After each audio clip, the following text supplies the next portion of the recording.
C'est-à-dire que autant la première vague, on peut se dire c'est arrivé, on l'avait pas vu venir, une épidémie évidemment imprévisible.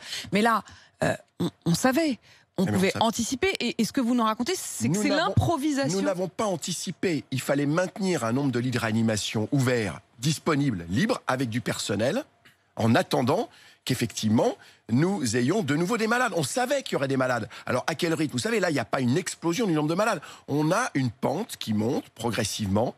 Jusqu'où va-t-elle monter? Donc on pouvait la voir venir? On pouvait, bien sûr, mais c'était pas qu'on pouvait la voir venir, c'est qu'elle allait venir, on le savait. La question, c'était pas de parler de deuxième vague. On savait qu'on aurait de nouveau des malades. Or là, pourquoi l'hôpital est en crise, en particulier dans les zones où il y a un petit peu plus de malades Covid? C'est parce que nous avons repris l'activité traditionnelle.